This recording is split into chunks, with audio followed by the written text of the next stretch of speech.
So for tonight's dinner we are having some salmon and jacket potatoes with some roasted leeks and red peppers. So I've half cooked my salmon in the oven, it was frozen, and I've just popped on some of this harissa paste from Tesco. I'm going to open up the foil now and put it back in and let it sort of crisp and bubble on top. My leeks, red peppers and jacket potatoes are in the oven, so I'll show you it once we have assembled it all. So here is tonight's dinner. We've got some harissa salmon, some roasted red peppers and leeks and a jacket potato, and this is what we've got for dinner tonight. So for tonight's dinner I've just done some rice with some sausage in a spicy pepper sauce, and we're just going to add a little bit of grated cheese. These are the, I think they're smoked pancetta and garlic sausages I bought. I'm not sure what they were now, but I've just cooked them in the air fryer, chopped them up, made a spicy tomato sauce and cooked some rice. So that's what's for dinner tonight. So I'm just starting tonight's dinner and I'm going to be making some buffalo chickpea quesadillas. So I've never made these before. It's a plant-based recipe that I'm trying, and first off I've got to make the Mexican cheese sauce. So what I'm going to do is get 140 grams of plain cashew nuts and soak them in some boiling water for about an hour. You could soak them overnight in cold water, but I have left it too late, so I've got to soak mine for an hour in boiling water. So after I've done that and let them drain, I'm going to add those to my food chopper, blitzer, mixer thing. So into there, I'm also going to add 115 grams of this free from plain yogurt. This is a soya alternative to plain yogurt.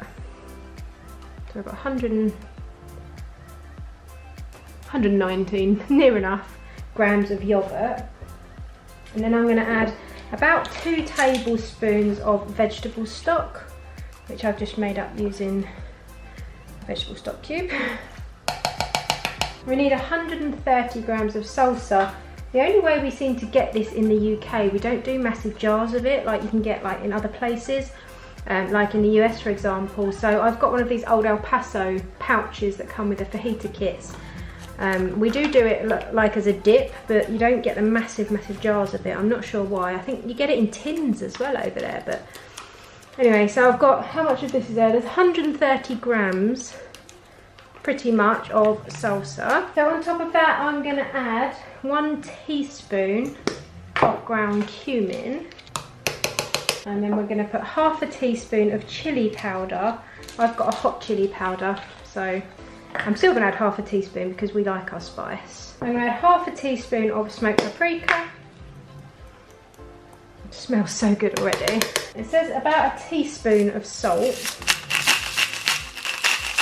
Probably just a bit less than a teaspoon. And then we want 2 tablespoons of nutritional yeast, which we've got a massive bag of. I'll show you. So we've got this massive kilo bag of nutritional yeast. We ordered this from Amazon and it lasts for ages. It's basically a dried inactive yeast which tastes very cheesy. It's fortified with B12 and it looks like little yellow flakes. You can sprinkle this on like baked beans and salads, put it in like potato dishes, but we're going to use it as our cheese flavouring. So I'm going to pop that in as well. And apparently, if I put the lid on and blitz this, it's going to make a Mexican cheese sauce without the cheese.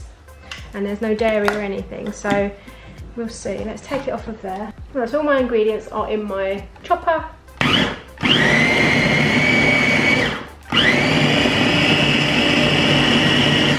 So I have blitzed everything together, and this is what we're left with.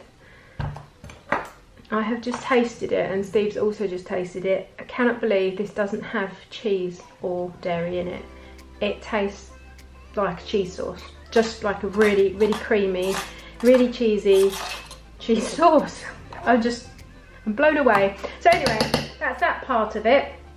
If you want it any thicker, obviously you could put this in a saucepan now and heat it up and reduce it. I think this is plenty thick. This is going to go in our tortillas to make our quesadillas. And you could also make loaded fries with this. You could chop a load of potato wedges, pour this over the top. You could put spring onions, peppers, chilies, put it in the oven. But yeah, so what I'm going to do now is make my chickpea filling. So for my chickpea filling, I'm basically just going to cut up 1 red onion, I've got 1 yellow pepper and a tin of chickpeas, and I'm just going to cook this all through. Then I'm going to add a bottle of Frank's red hot wing sauce, and that's your filling done. It's really simple. You could make your own wing sauce if you want to, but seeing as we had a bottle of it, I thought I might as well just put that in. And then we are going to mash this down a little bit, pop it in our quesadillas and put them in a frying pan to crisp up. I will show you that in a moment. So we've got our chickpeas in with our onions, peppers, and I'm just about to add my Frank's red hot wing sauce. So we're just going to add the whole bottle. This is a 148ml bottle, so it's not a massive one, it's only like one of their little ones. I'm going to add that in there. So I've got my cheese sauce, or my vegan cheese sauce, heating up on there, my cashew and nutritional yeast sauce.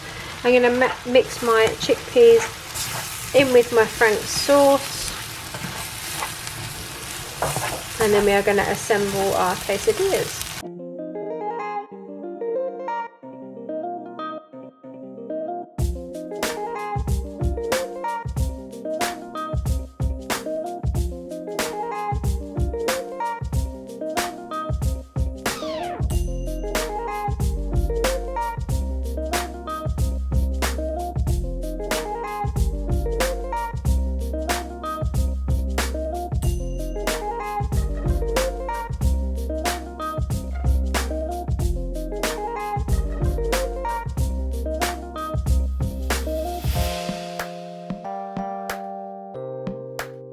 So we served our quesadillas with some rocket, some tomato, and topped them with spring onions. These are absolutely amazing. We're not vegan or plant-based, we just do like to have some meat-free meals now and again, but this is going on our monthly rotation at least, because it's the best quesadilla I've ever eaten, and I still can't believe there's no dairy or cheese in it, so I highly recommend this. I will leave the original recipe link down below. I got it off of a blog from someone, I believe it's called Rainbow Plant Life. I'll check out on my phone. I'll leave that link down below, so if you want to follow it exactly, then you can go ahead. So I'm just doing some dinner, and I've decided to pop in this mixed vegetable hash along with everything else that's going in the oven. We've got some roast potatoes, some salmon. This is just some carrots, some broccoli.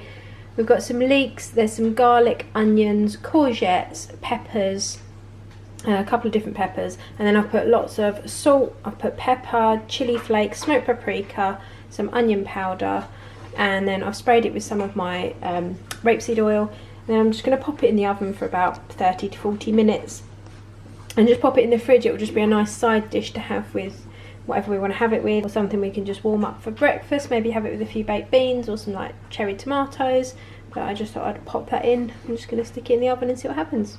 So we have got some salmon with some roast potatoes, broccoli and carrots. This is what the boys are going to have for their dinner tonight. So for tonight's dinner we have actually cheated and got a takeaway. So we've got some sweet and sour chicken balls, Singapore rice, Singapore chow mein, and also some Thai chicken and some salt and chili pepper chicken, and it looks really good, and I haven't had to cook, which is a bonus.